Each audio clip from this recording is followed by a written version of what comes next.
As Larry said, I lived in Jerusalem during the British Mandate, and I lived in a very Orthodox community near Mea Shearim in Jerusalem, a very Orthodox Jewish community and neighborhood.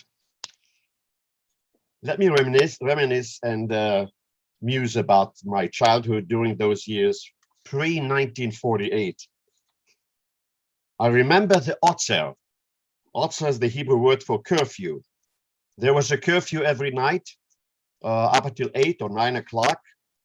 And I remember looking out of the window of our apartment, and I saw the soldiers, British soldiers, walking around the streets.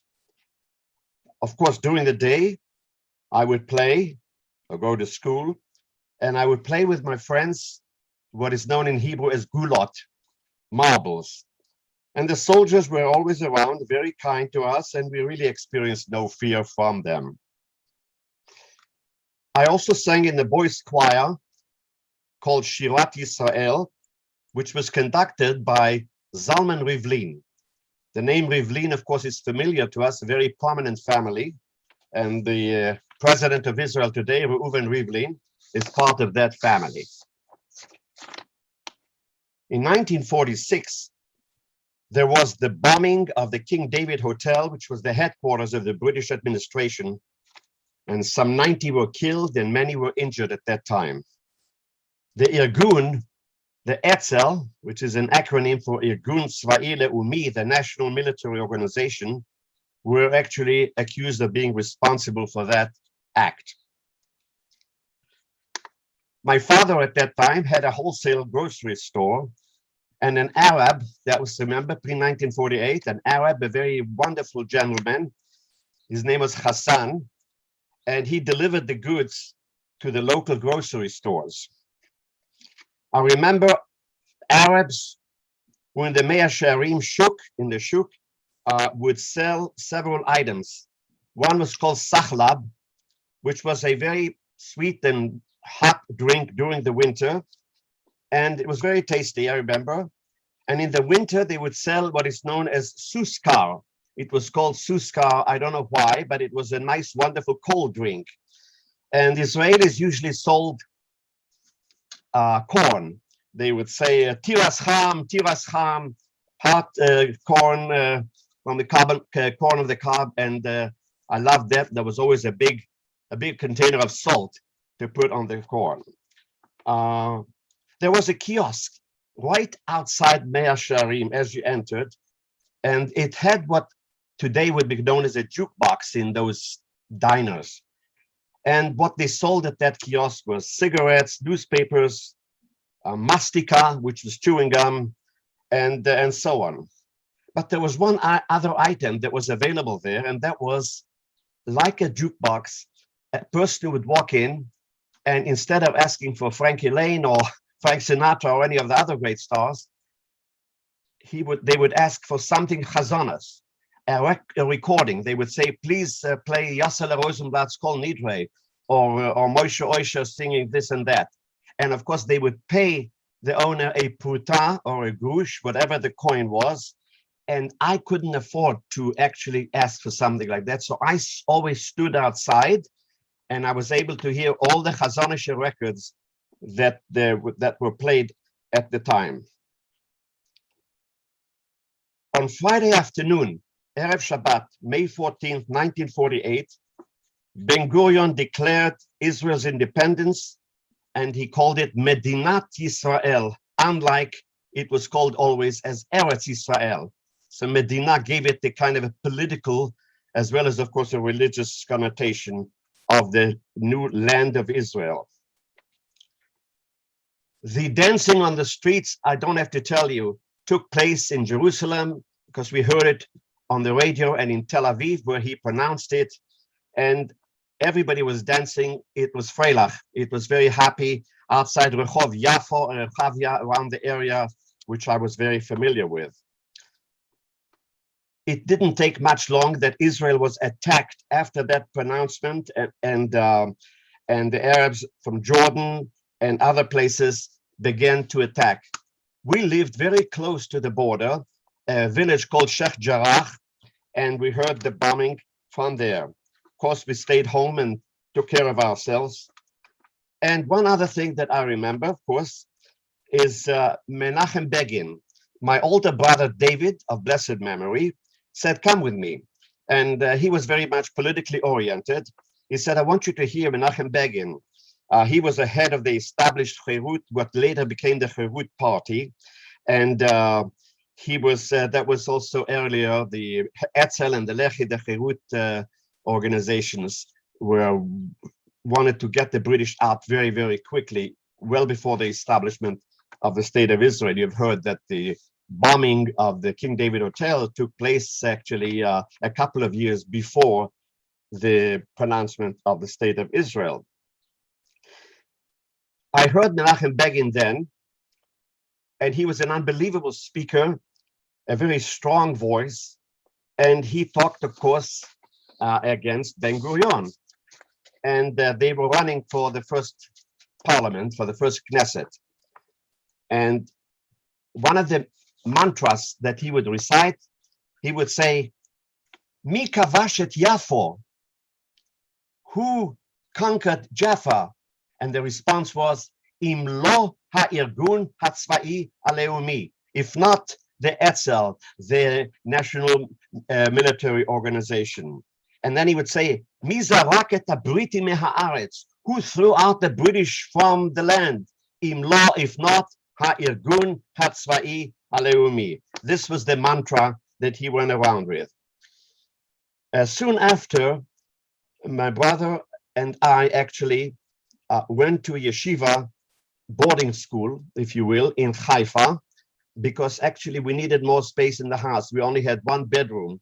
And my older sister went to sleep with my grandparents in Batei Ungarin, which is just a couple of blocks away.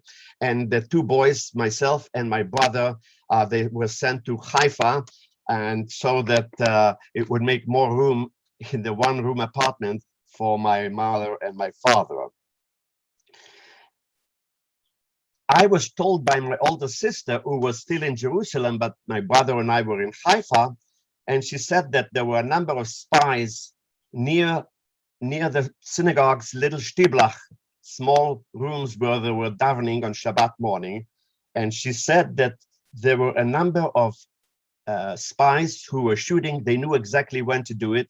And the children are always outside. And she always mentioned, she said, had I been in Jerusalem, I would have been playing with the children and I would have probably been killed. So it was good that I was in Haifa then. My father, however, because the fathers immediately walked out of the shtibel when they heard the bombing, tried to collect the boys. Many of them were killed, as I said. And my father himself was, of course, wounded, and many of the other men were. And for a couple of years, my father was with a couple of crutches, and he had a lot of shrapnels in his legs, but eventually he was okay, and he was able to walk normally. I remember that when I heard that, I immediately got onto the bus from Haifa to Jerusalem, and I went in what is called an Oto Meshuryan, which was an armored bus, because when you drove from Haifa to Jerusalem, there were always from the villages around spies, and so we wanted to be properly protected on a bus that was, as I said, that was armored. And later after that, we lived in a fancier area near a couple of other institutions. One was Moshav Zkenim, how would we call it today? We don't like the Moshav Zkenim, elderly institute. There was also the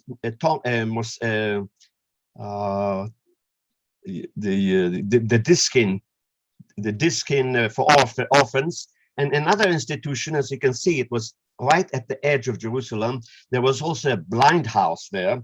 My father and I went to shul there regularly. It was a beautiful synagogue in the blind house. We met a lot of blind people there, and it was called Beit Chinuch Ivrim, and they were teaching them how to read and so on. Beautiful gardens and flowers that I remembered that were accompanying that building of the Beit Chinuch Ivrim.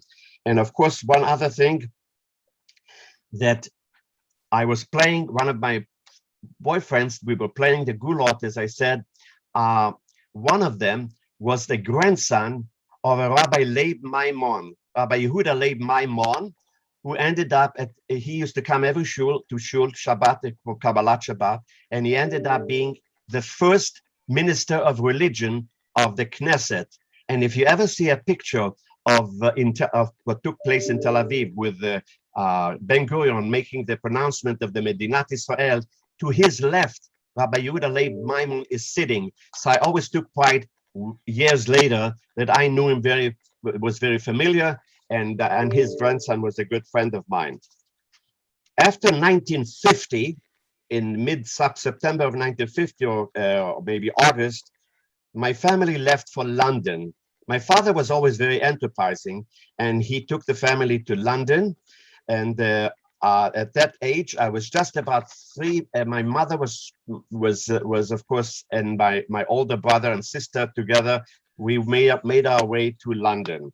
And what else can I tell you? He opened up a grocery store and so on.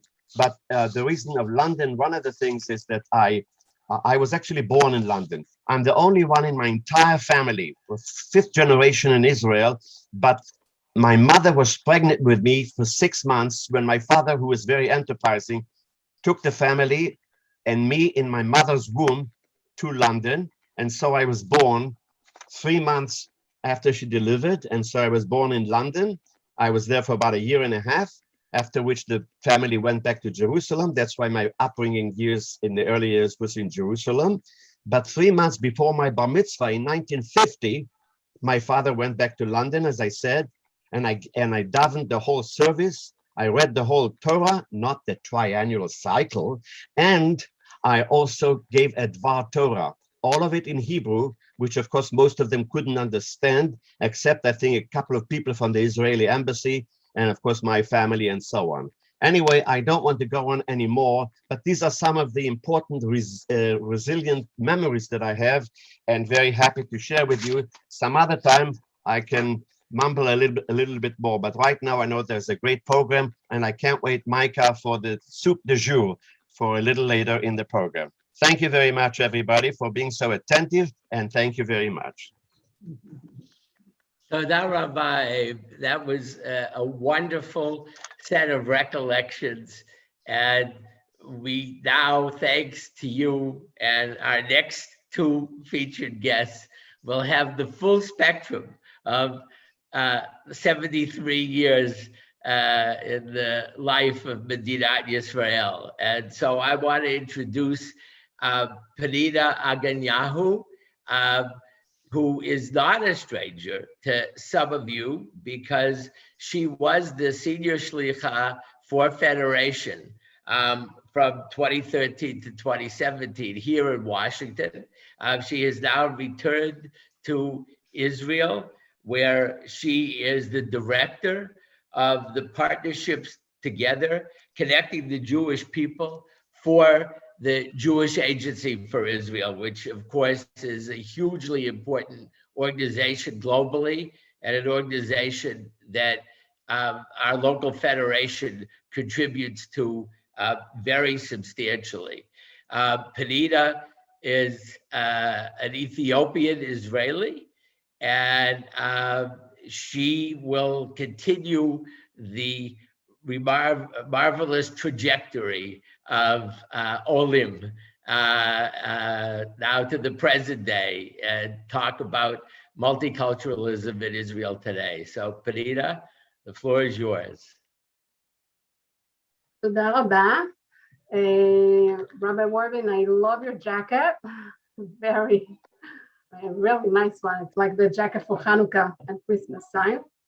And I apologize in advance that there's some background noises, because this is the time in Israel where the kids get prepared for dinner and sleep. So if you hear some background or some, guest as my audience, just be sure that's my immediate family here around me.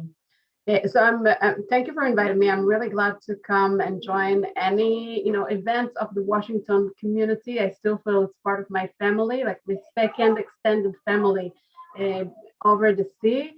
And I would like to share with you some slides, because I truly believe that some visual can help us to understand better, and just not hearing my own personal story, but also to connect it to the entire perspective, or at least as I see it, what's bring us as a society in Israel, and what's create us, with all the complexity, also very vibrant and diverse society.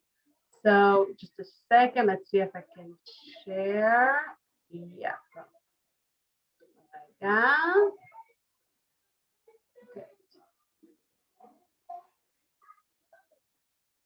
Okay. Can you all see? Okay. Great. So I want to start, as Larry said, with the word aliyah, which means basically, as most of you probably know and understand the word in Hebrew, la'alot, to lift up. When we speak about immigrating to Israel, it's not just immigrating to a new country, it's immigrating to the homeland of the Jewish people. That was, I guess, the biggest project of the Jewish people 73 years ago, and was something that every Ole or every Jew out there knew about or think about, returning back to the land of Abraham Avinu, as we called it, being back to the homeland that was promised by God for the Jewish people. And this is a picture of current Aliyah. This is an airplane of the Jewish agency where I work for today. I'm not working with the Aliyah division in the Jewish agency. I'm working on the connecting people to each other and with Israel. But still, when I see images like that, it actually takes me back 35, 36 years ago to my own Aliyah to Israel.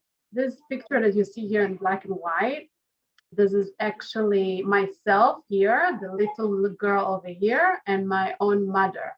Now, it took me a while to find this picture, and I have to say that, as Eb a little bit explained about the multiculturalism in Israel, people come from different countries. In Israel today, out of the 8 million point something, there's around 3 million people that either made Aliyah to Israel or are sons and daughters of Olim. So it's almost like every third person you meet in the street of Israel is probably coming from a different background of culture, being Jewish.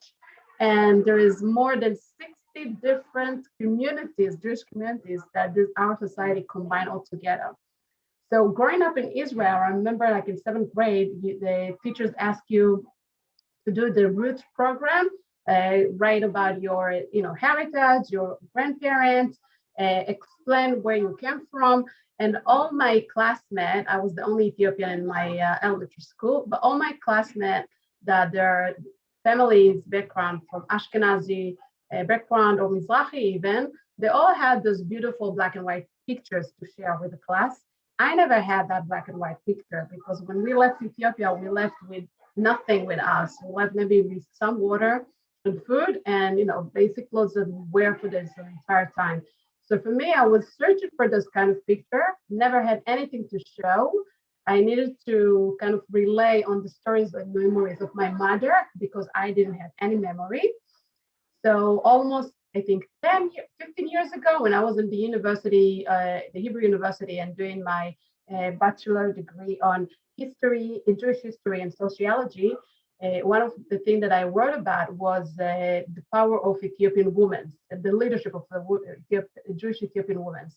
And I was reading a lot of books, and one of the books that I found, which I recommend you as well to read, is of Micah Feldman, which called the Ethiopian Exodus. And he actually following the testimonies of Jewish Ethiopians that came to Israel in 1984 when we came. So for many years, I guess, until I was a student, I heard some breaks of the story from my own mom about the Aliyah. She never complained. She never gave me the full picture. I knew we left in the middle of the night without my dad, only her and 2 girls. And after 8 months, end up in Israel. That's it, not too much information. When I found that book, when I was a student, okay, I read the entire testimonies, and I was terrified and excited at the same time to read those testimonies and realize that this is actually part of my story. And moreover, I was excited to actually understand that I'm part of the history of the Jewish people, which I never thought about it this way. And flipping over the pictures, I found this picture, and I recognized this face, which is my mother. And I said, no, it can't be my mom. Really? My mom pictures in a book, like a book in the university library? And then I said, wait, if this is my mom, that's probably who that can be. And if you see my daughter in a minute, she's probably going to come to disturb me as usual. She looked exactly like myself here. And I bought the book and I went back home and I asked my mom if she recognized and she remember. And she was very, she didn't make a lot of noise about it. She said, oh, Ken, that's me and that's you. I think it's the first name is. So I immediately contacted the photographer, the Ron Bacher, who was hired by the government to document the first steps of the first Ethiopian families arriving to Israel. So that's another thing that I was amazed to understand, to acknowledge that I was one of the first Ethiopian families to come to Israel. I never thought about it this way. So I contacted him. We had this really beautiful conversation. He remembered exactly what he photographed. That's amazing, like how photographer remembered those images they take. And he told me that was our first day in Israel, wearing the same clothes that we wear. We even didn't change yet. We were waiting online to get our new Hebrew name, which is my name today, Pnina. And who gave me that name? The Jewish agency, the big boss I am working for today. The name I came with was Felegu, which means in Amharic to look for something, to want something, to searching for something. And my mother called me like that because I was born 5 years later of my oldest sister who came with us. And when I was born, my dad was taken away by the Ethiopian army as a soldier, and he didn't come back. And I was already 2 years old. And when the secret operation, the Grand Start, the Mossad hired young men, young Ethiopian men, to be the leader of the roots. One of them was my mother, great uncle, the one that you see here. And he was taking on himself to lead a group of 30 people to cross the land from Ethiopia to Sudan, which means 400 kilometers by foot, and to make sure that this group will survive and arrive to the refugee camp in Sudan safely. When he got this position, he spoke with my mother and told her, you're a young woman with 2 girls without a husband. You shouldn't stay behind. Join me, and I will take responsibility on you when we arrive to Israel. Just trust me on the way. And she did it. And I always say that, my greatest inspiration in my life is my own mother, because in age of 27, 28, to make a decision like that, in a very patriarchal country like Ethiopia, to even have the courage to go to the rabbis in her village and tell them that she can't stay aguna, no, I said in English, she can wait for her get, and 2 years she never heard about it from her husband.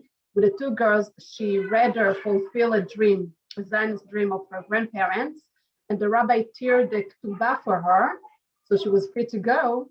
I don't know if I could do that, today as a mother for 3 children myself, and she did it.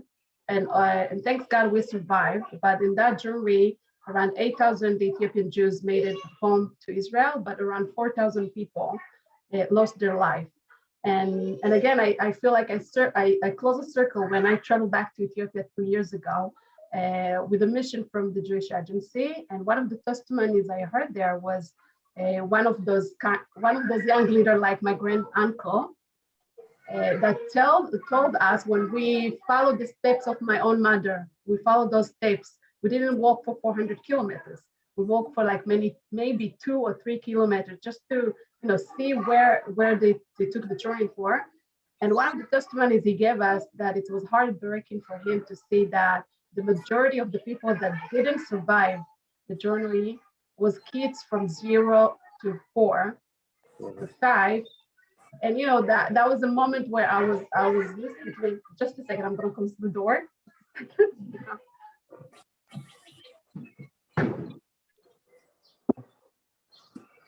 Sorry about that.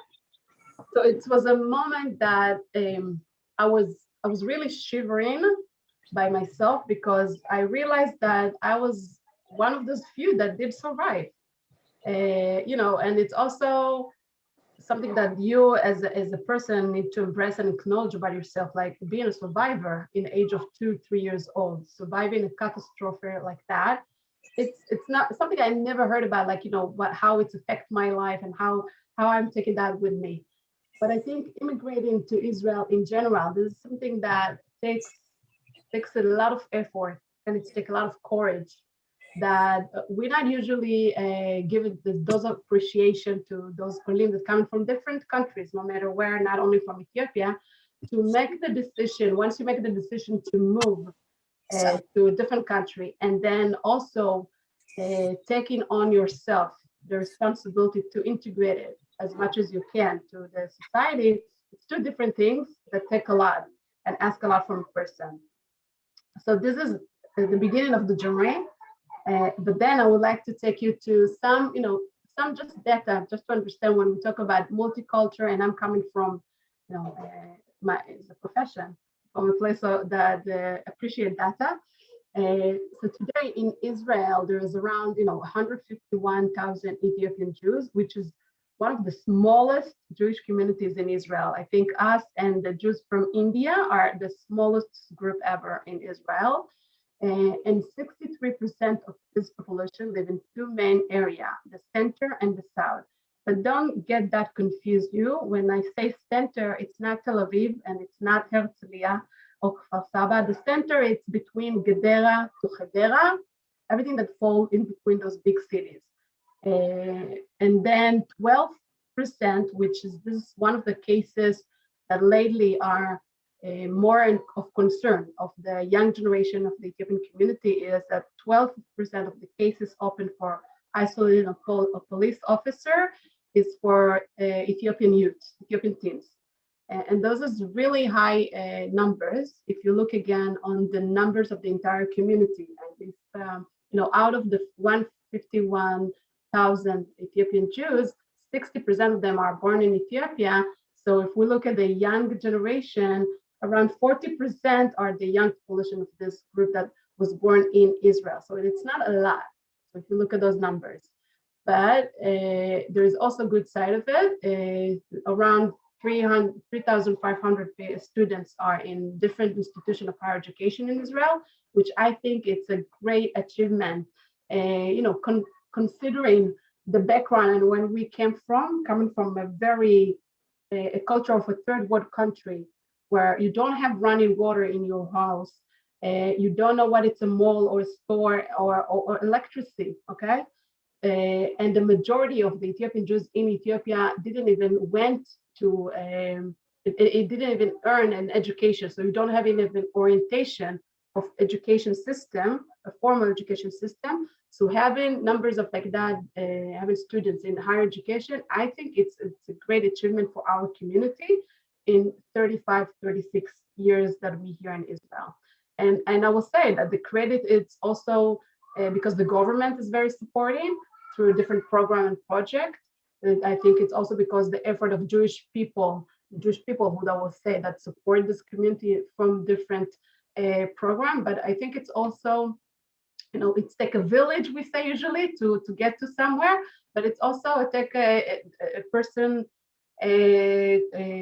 not courage, but the determination to understand that you need to start from this point when others are this point of interest in their life. And that's meant that you need to work really harder than others to get to the same point, to get to the same equal level. And it's take a lot of determination and understanding of that and motivation. Not everyone is like that, but when I see numbers like that, I'm very excited about it.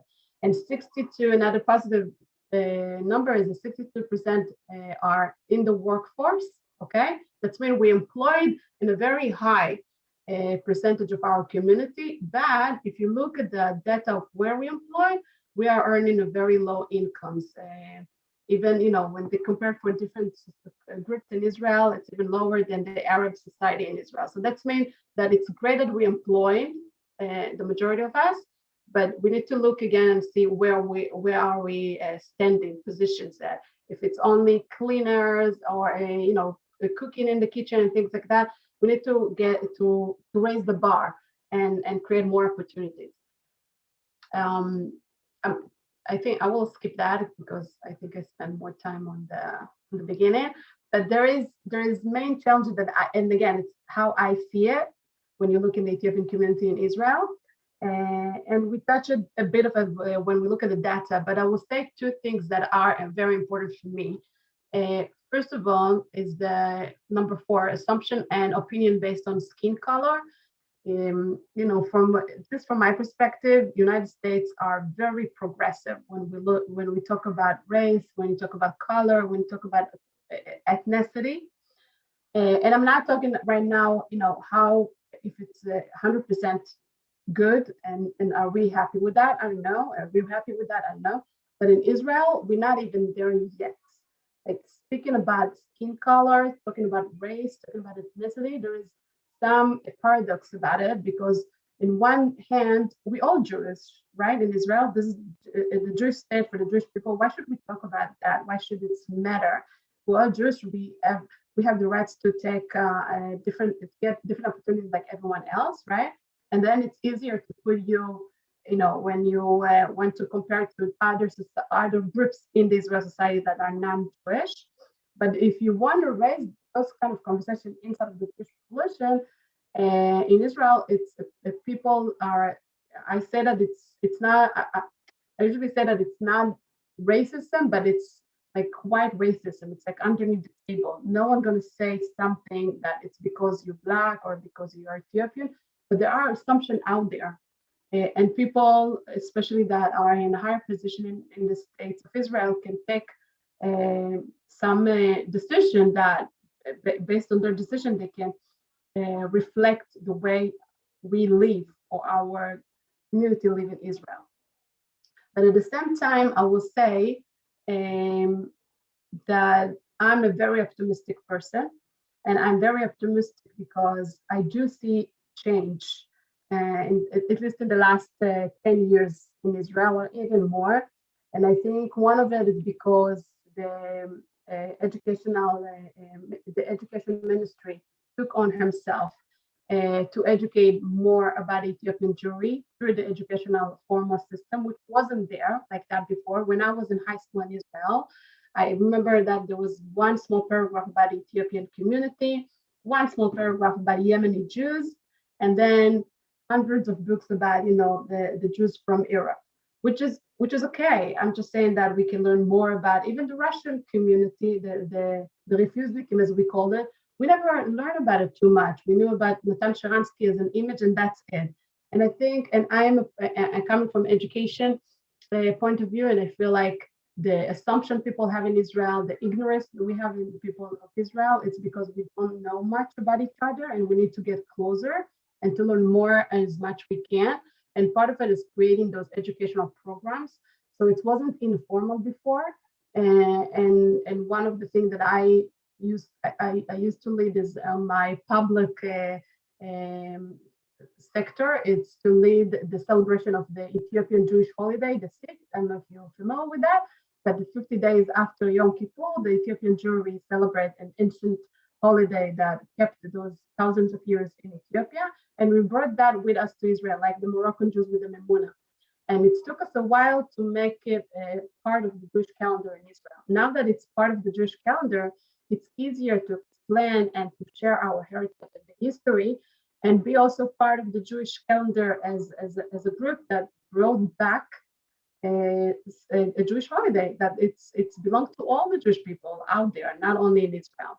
And again, as I said before, if you don't see us, if people doesn't see more Ethiopians in different position, more Arabs in different position, more Russian in different position, so you don't understand who is with you, who live with you, who's part of your society. So employment of Ethiopian Israel in the public sector, in my opinion, it's very important. I see how it affects the area that I am today as a high rank position in the Jewish agency. I will put it this way.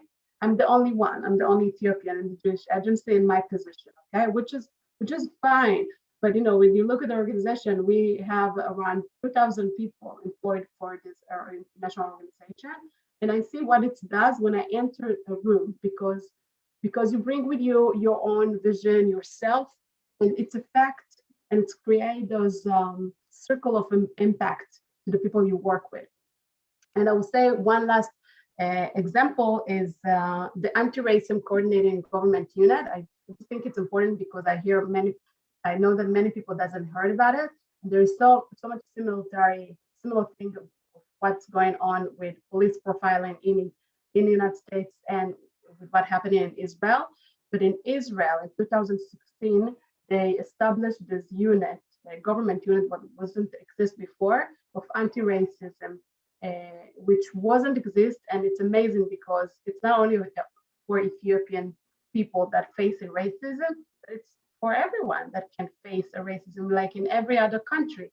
But the acknowledgement of the government to create this, establish this unit was such a significant thing. And it's happened after two events of police profiling with the Ethiopian community in 2015 and 2012. I don't know if you remember the cases, two past cases.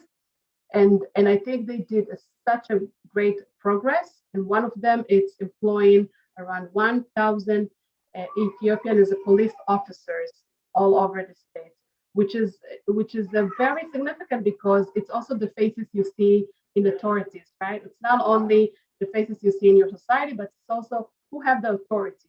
And if the authority owned by different people, different background, so this is my society as well, and I respect those different faces and different communities.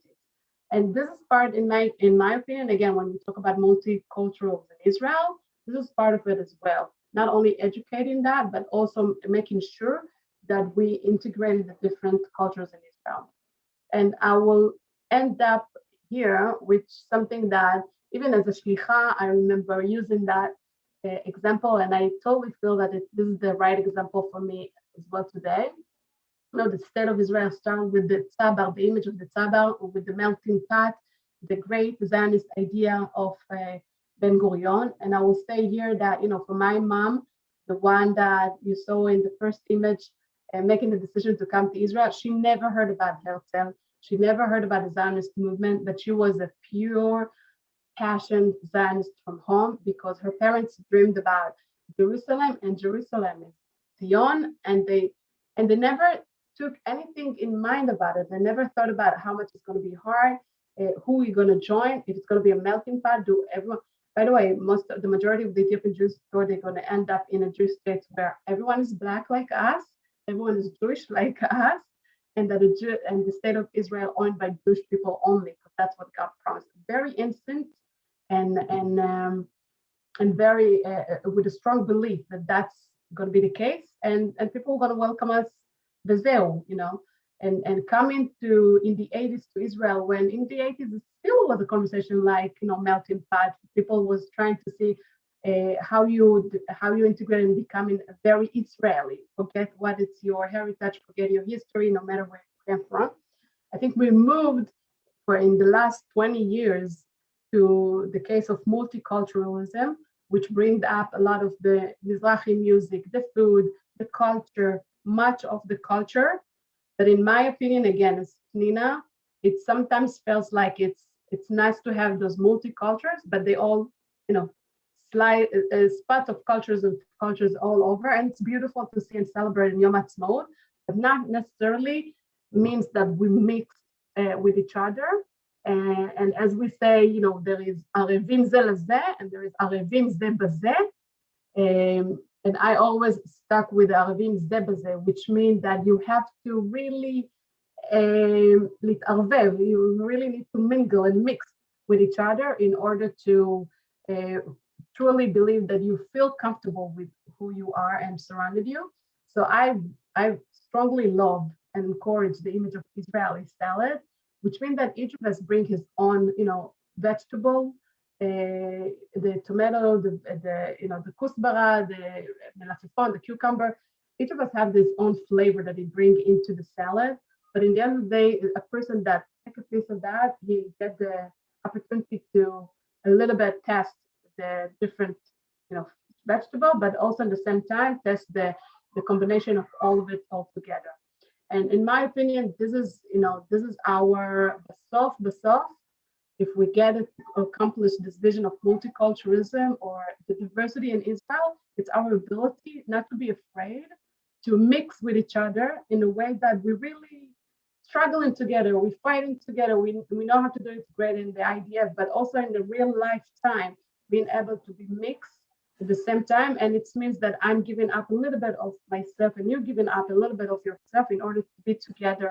And the Tmuna Gdola, the big picture, it's bigger than each of us as individuals. And I would just add saying that I don't know how much people feel comfortable with this, but I think we need to be in the place that it's also affects, that the rabbinical authority in Israel, our government as well, understanding that Jews comes in all shapes, all colors, and all sizes, which is a more symbolic way to say that diversity, it's not only by the culture you bring with you, but it's also the lifestyle, the perspective of your Judaism, the way you see everything all together. And it's fine to understand that it's all, and we should celebrate that. We celebrate that every Yom Ha'Atzmaut, but we should celebrate it every day in our life. So I will stop here because I feel like I spoke a lot. וזהו, תודה רבה. Thank you for listening. Pnina, thank you so much. Toda rabba. We have probably maybe time for one or two questions for Pnina. So if people want to just either send it to everyone and just put it in the chat, and I'll give you a couple of minutes or a minute to do that, and just to comment, Pnina, that you really are a chalutza, for a pioneer for modern times, and it just forced me, listening to your remarkable story, to recall the immortal words of Herzl. Im tirtzu ein lo agada. You have, your life demonstrates, the miracle of the modern state of Israel, and the fact that it's not perfect. And like here in the United States, we have a long way to go to perfect the society and to make it genuinely inclusive for all shapes, sizes, and colors of Jews. And I would say also of, Arabs. But at the same time, your story also so resonates in terms of the centrality of the modern state of Israel to Jewish identity. And that is an issue which I think, in all lack of humility, we have to work on here in American Jewish society, because that link, seems to get drowned out in a welter of criticism sometimes. So I see Abe has a question, and that's about all the time we're going to have before I introduce Micah. So Abe, why don't you ask your question, and then we'll go right to Micah. Pnina, I have one question. Is there any difference, or was there any difference between the attitude of Yemenite Jews towards Ethiopian Jews? You mean you talk about the society to the Yes, Yemeni Jews and to us, or the Yemeni Jews to us? As far as prejudice or of any kind on the part of Yemenite Jews towards Ethiopian Jews, was there any difference, or is it the same as the rest of the society? No, there is a difference. I think it's, I'll put it this way. In the end of the day, when the Yemeni Jews came, it was also a big thing for the Israeli society that was here, okay? Because it was first time that there were Jews that came with different heritage. They look different, even if the Moroccan came before them. It still was, and also the skin color as well. But I think in the end of the day, it was easier to embrace them as part of the Mizrahi Jews or the Mizrahi family. But when we came, it was also the first time that challenged the entire Jewish people to realize there is Black Jew. In the end of the day, it's not something that people understood. No one prepared the society in Israel to that, as no one prepared us. And also, I will say that our Judaism was even harder to swallow because we follow the biblical Judaism. And, if you compare it to the Yemeni and Moroccan Jews, even though if it wasn't like the Ashkenazi Siddur, they still have the rabbis, if it's a Ramban, etc., and Rashi, and all the halacha and the oral Torah. We didn't have any oral Torah. We were based on the Bible, biblical Judaism, and that was also hard when you look at the rabbinical authority and the tachlis in Israel, how Judaism was practiced. So I think that's also both of them. It's not only the skin color. I think it's also the Judaism we came from was hard to embrace faster, like other communities that came to Israel. It took longer. Toda rabba for your question, Abe, and for your beautiful teshuvah, your answer, Pnina. So we are at the end of our program. Thank all of you so much for joining us and making it a joyous and wonderful celebratory preview for Israel's 73rd anniversary.